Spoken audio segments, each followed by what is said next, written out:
Hello everyone, कैसे हैं आप सभी। उम्मीद करती हूँ कि अच्छे होंगे।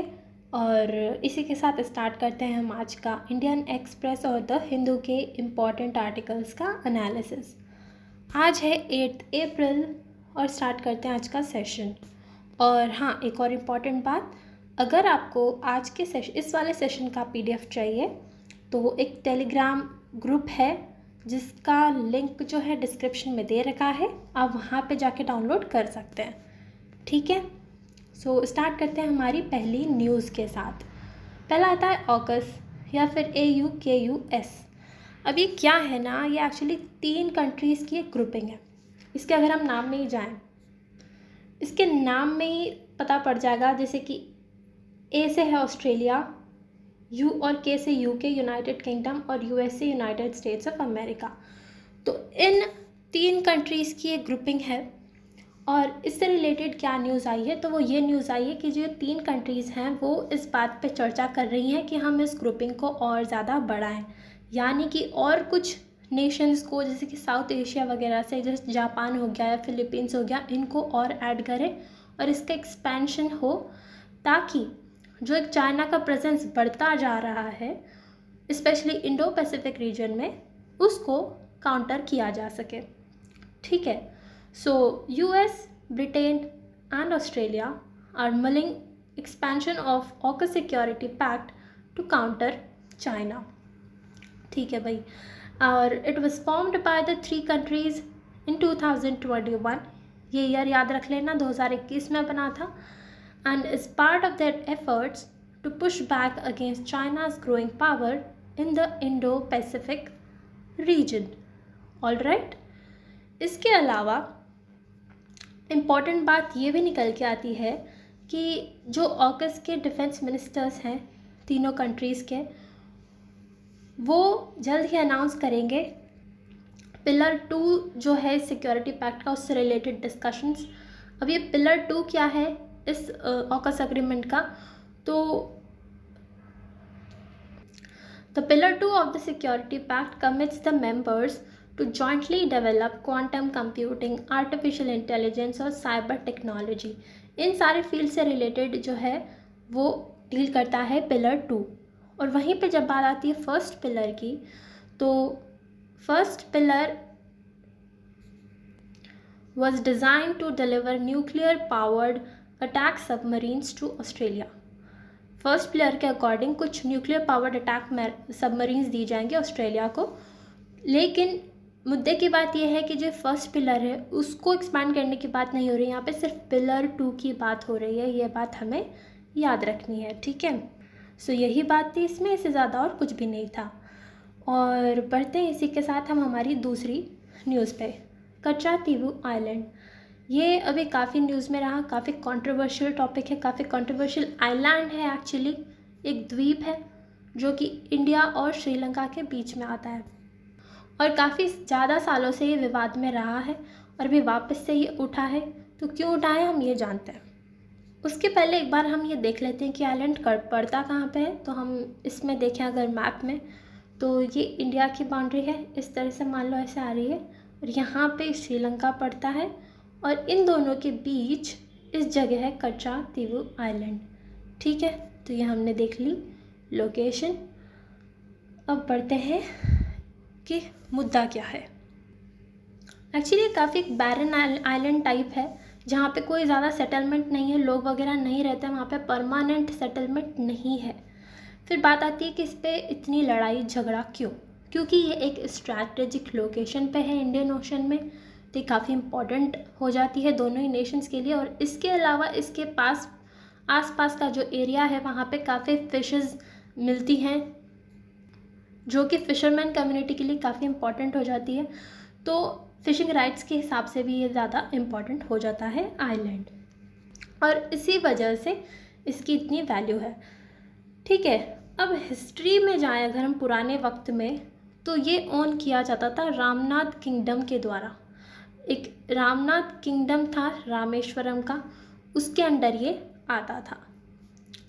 लेकिन बाद में क्या हुआ, बाद में ब्रिटिशर्स ने राज किया इंडिया पर। तो अराउंड 1921 से जो है ये है आइलैंड वो ब्रिटिश के कंट्रोल में आ गया था। और ब्रिटिश भी सिर्फ इंडिया पे तो राज किया नहीं था, ब्रिटिश उसने श्रीलंका पे भी, यानी कि जिसको सिलोन बोला जाता था पहले, उन पे भी उनका राज था। तो अराउंड 1921 से वो ब्रिटिश के अंडर आ गया था। ठीक है। और ब्रिटिशर्स ने गलती ये की कि उन्होंने कोई भी एक बाउंड्री डिमार्केट नहीं की इंडिया और श्रीलंका के बीच में, जिसकी वजह से ये डिस्प्यूटेड आइलैंड बन गया। क्योंकि इंडिया के हिसाब से हिस्टोरिकली देखें तो इस पे इंडिया का हक बनता है, लेकिन श्रीलंका का कहना है कि नहीं, जो ब्रिटिशर्स श्रीलंका पे राज कर रहे थे उनके अंदर आता था ये वाला आइलैंड, तो ये हमारे कंट्रोल में होना चाहिए। और जाते जाते ब्रिटिशर्स जब यहाँ से गए छोड़ के, तो उन्होंने कोई बाउंड्री भी क्रिएट नहीं की, जिसकी वजह से क्या हुआ, एक बार जब इंडिपेंडेंस मिली दोनों नेशंस को, तो इस पर विवाद खड़ा हो गया कि ये किसके अंडर आएगा। इंडिया कहता कि ये हमारे अंडर आएगा, लेकिन श्रीलंका कहता जी नहीं, ये तो हमारे अंडर आएगा। अब ये विवाद बढ़ता चला गया। इनफैक्ट जो फिशरमैन वगैरह तमिलनाडु वगैरह से जो वहाँ पे फिशिंग करने जाते थे, उनको कभी कभार वहाँ की जो फोर्सेस हैं वो कैप्चर कर लेती थी, अरेस्ट कर लेती थी, और इस तरह से वहाँ पे काफ़ी डिस्प्यूट्स चलते रहते थे। तो उस चीज़ को रिजॉल्व करने के लिए क्या हुआ ना, 1974 में जो उस टाइम की हमारी प्रधानमंत्री थी इंदिरा गांधी, उन्होंने एक एग्रीमेंट साइन किया, और उसके एग्रीमेंट के अकॉर्डिंग जो ये वाला द्वीप है वो श्रीलंका को दे दिया गया था। लेकिन उस एग्रीमेंट में ये भी बात थी कि जो इंडियन फिशरमैन हैं वो वहाँ पे फ़िशिंग कर सकेंगे, और तो और वहाँ पे एक बहुत फेमस चर्च है सेंट एंटनी करके, वहाँ पे उनका एक फेस्टिवल होता है, तो उसमें भी ये लोग पार्टिसिपेट कर सकेंगे बिना किसी वीज़ा के, ये भी अग्रीमेंट था। उसके बाद 1976 में भी अग्रीमेंट होता है, जिसमें कोशिश की जाती है कि वही डिमार्केट करेंगे मैरीटाइम बाउंड्रीज़ को, ताकि डिस्प्यूट्स ना हो। लेकिन वो वाला जो अग्रीमेंट है वो कभी रेटिफाई किया ही नहीं गया था इंडियन पार्लियामेंट के द्वारा। काफ़ी कोशिशों बाद भी ये मुद्दा जो है अनरिजॉल्व रहा, डिस्प्यूटेड रहा, और काफ़ी सारे प्रॉब्लम्स जो है इंडियन फिशरमैन को फेस करनी पड़ी। Indian fishermen often allege that their rights to fish in traditional waters are infringed upon. And there have been numerous incidents of arrest by Sri Lankan authorities. तो ये पूरा मुद्दा था कच्चातीवु आइलैंड का। और अभी ये न्यूज़ में इसलिए रहा क्योंकि लोकसभा इलेक्शंस आ रहे हैं, तो जो पॉलिटिकल पार्टीज़ हैं वो दूसरी पार्टीज़ पे टारगेट करने की, अटैक करने की कोशिश करते हैं, और उसी के चलते ये वाला इशू वापस सामने आया है। जो हमारी रूलिंग पार्टी है उनका कहना है कि पुराने प्राइम मिनिस्टर जो थी इंदिरा गांधी, उन्होंने बड़े ही आराम से इतना इम्पॉर्टेंट आइलैंड जो है श्रीलंका को दे दिया, जो कि बहुत ही गलत हुआ इंडियन फिशरमैन के साथ, और इस तरह से ये मुद्दा वापस उठा है और इसीलिए ये न्यूज़ में रहा है। सो ये बात थी। आई होप आपको समझ में आया होगा। कुछ नहीं आया तो कुछ क्वेश्चंस भी हो तो नीचे आप लिख दिया कीजिए कमेंट सेक्शन में, so that I can answer you.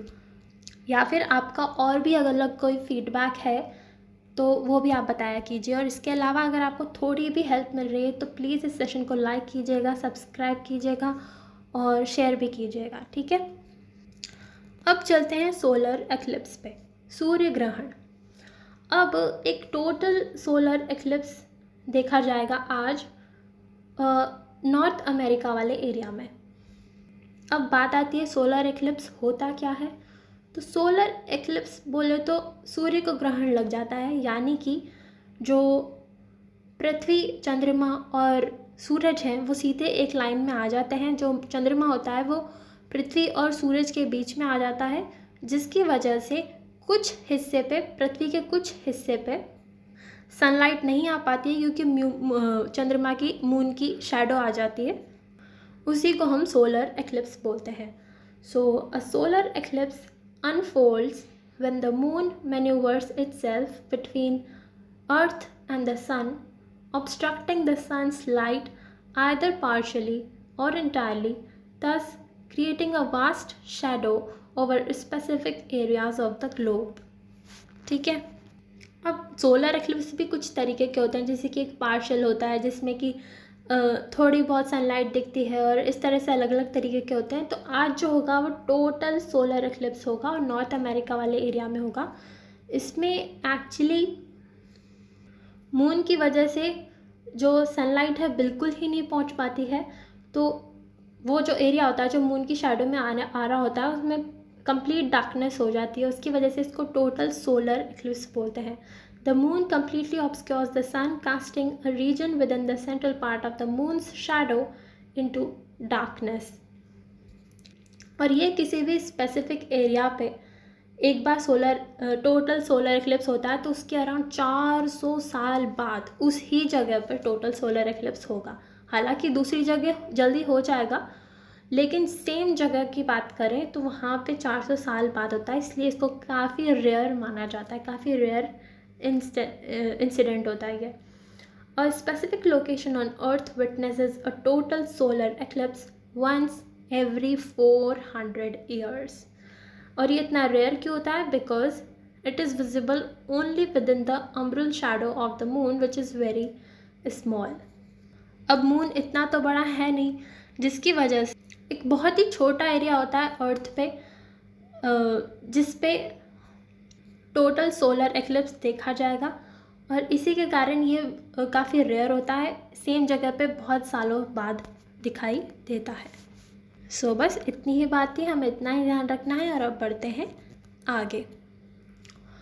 Right against climate change. अब हम सब जानते हैं कि हमारी एक्टिविटीज़ की वजह से, हम ह्यूमंस की गतिविधियों की वजह से या फिर कुछ नेचुरल फैक्टर्स की वजह से भी हमारा क्लाइमेट जो है काफ़ी जल्दी चेंज होता जा रहा है। टेम्परेचर बढ़ते जा रहे हैं, सी लेवल राइज हो रहा है, पोल्यूशन काफ़ी बढ़ रहा है, और इसका इम्पैक्ट हम ह्यूमंस पे ही नहीं बल्कि हमारे पूरे इकोसिस्टम पे, पूरी इकोलॉजी पे देखने को मिलता है। तो अब बात आती है राइट अगेंस्ट क्लाइमेट चेंज क्या है। एक्चुअली बात यूँ स्टार्ट हुई कि ग्रेट इंडियन बस्टर्ड नाम की एक बर्ड होती है काफ़ी बड़ी, और ये काफ़ी क्रिटिकली एंडेंजर्ड है, यानी कि इसका एग्जिस्टेंस काफ़ी डेंजर में है। ये विलुप्त होती जा रही हैं वक्त के साथ, क्योंकि ये एक्चुअली पाई जाती है मोस्टली गुजरात और राजस्थान वाले एरिया में। तो वहाँ पे जो इलेक्ट्रिसिटी वगैरह की ट्रांसमिशन लाइंस जो होती हैं उनसे करंट लग के या फिर बाकी रीजंस की वजह से, जैसे कि ग्रासलैंड वगैरह के जो एरियाज़ हैं वो कम होते जा रहे हैं, उनकी वजह से ये बर्ड्स जो हैं काफ़ी कम होती जा रही हैं, बहुत ही कम बची हैं अब हमारे इंडिया में। और उसी से रिलेटेड एक केस था जो कि सुप्रीम कोर्ट में चल रहा था। उसमें सुप्रीम कोर्ट ने रिकॉग्नाइज़ किया कि जो right against the adverse effects of climate change है वो एक डिस्टिंक्ट फंडामेंटल राइट है इन द कॉन्स्टिट्यूशन। कोर्ट का कहना है क्योंकि अगर एनवायरनमेंट अच्छा नहीं होगा, हेल्दी नहीं होगा, तो हम खुद भी हेल्दी नहीं रह पाएंगे, और जब हम हेल्दी लाइफ नहीं जी पाएंगे तो कहीं ना कहीं हमारा जो राइट टू लाइफ होता है, जो कि आर्टिकल 21 में होता है, उस पर इम्पैक्ट आएगा। तो उसी वजह से राइट अगेंस्ट क्लाइमेट चेंज को इस फंडामेंटल राइट का पार्ट बताया सुप्रीम कोर्ट ने। और इसके अलावा आर्टिकल 14 पे भी उन्होंने बोला कि इससे भी लिंक है क्लाइमेट चेंज। अब वो कैसे? आर्टिकल 14 बात करता है राइट टू इक्वालिटी की। अब मान लो जब क्लाइमेट चेंज होता है उसके वजह से जो एडवर्स कॉन्सिक्वेंसेस होते हैं, मान लो टेम्परेचर बढ़ रहा है या फिर सी लेवल राइज हो रहा है या बाकी पोल्यूशन वगैरह, जितने भी अलग अलग चेंजेस होते हैं, हमारी इकोलॉजी डैमेज होती है, उसका इम्पैक्ट कहा जाता है कि जो पुअर लोग होते हैं, गरीब लोग होते हैं, उन पे ज़्यादा पड़ता है रादर देन रिच पीपल। तो उसकी वजह से इनइक्वालिटीज़ और ज़्यादा बढ़ेंगी, और उसी वजह से जो हमारा आर्टिकल 14 है वो कहीं ना कहीं अफेक्ट होगा। और इसी कारण की वजह से राइट अगेंस्ट क्लाइमेट चेंज को एक बहुत ही फंडामेंटल राइट मान लिया गया है हमारे कॉन्स्टिट्यूशन की according to supreme court. So as right to life and equality cannot be fully realized without a clean and stable environment. Right to health, which is a part of the right to life under Article 21. अब actually जो हमारी fundamental rights होते हैं, इनका जो scope होता है कि मतलब इसमें क्या क्या कवर होता है, ये टाइम टू टाइम थोड़ा बदलता रहता है, एक्सपैंड होता रहता है कभी कभार इसका स्कोप।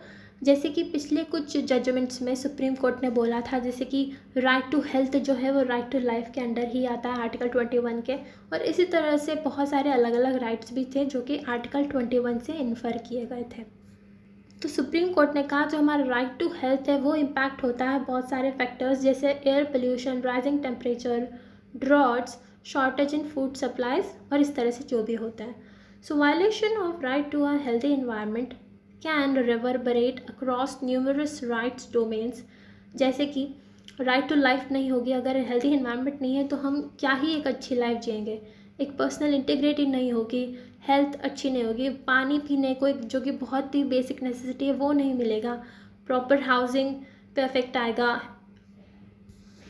इंफॉर्मेशन, एक्सप्रेशन, एसोसिएशन, हर एक चीज़ पे इम्पैक्ट पड़ता है और इसीलिए इम्पॉर्टेंट हो जाता है इसका एज अ फंडामेंटल राइट घोषित करना. इसके अलावा सुप्रीम कोर्ट ने यह भी कहा कि क्योंकि हमारे देश में सोलर एनर्जी का काफ़ी अच्छा पोटेंशियल है, हमारा जो देश है वो ट्रॉपिकल एरिया में आता है जहाँ पे काफ़ी ज़्यादा सनलाइट आती है, तो उसका हमें प्रॉपर यूज़ करना चाहिए ताकि फॉसिल फ्यूल्स वगैरह का यूज़ कम हो सके और जो क्लाइमेट चेंज है उसके जो गलत इम्पैक्ट हैं वो अरेस्ट किए जा सके.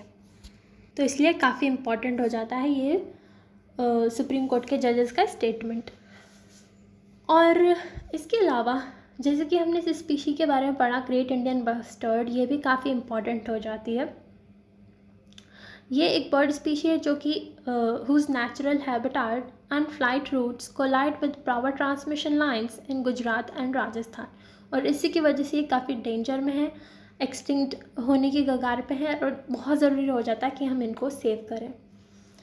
इनका IUCN स्टेटस की बात करें, IUCN मतलब international union for conservation of nature, उसके अकॉर्डिंग ये क्रिटिकली इंडेंजर्ड की कैटेगरी में आती है.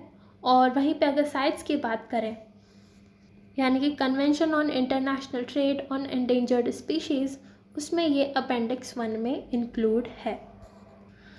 उसके अलावा ग्रेट इंडियन बस्टर्ड को घोड़ावन भी बोलते हैं. आपको शायद पता होगा कि राजस्थान की ये स्टेट बर्ड है, तो उस तरीके से भी ये काफ़ी इम्पॉर्टेंट हो जाती है. सो ये बात थी, इसमें हमें ये सब याद रखना है. सो इतना ही था आज के सेशन में. आई होप आपको समझ में आया हो. अगर कुछ भी नहीं समझ में आया हो तो बताना ज़रूर. I will work on that and thank you so much and have a nice day.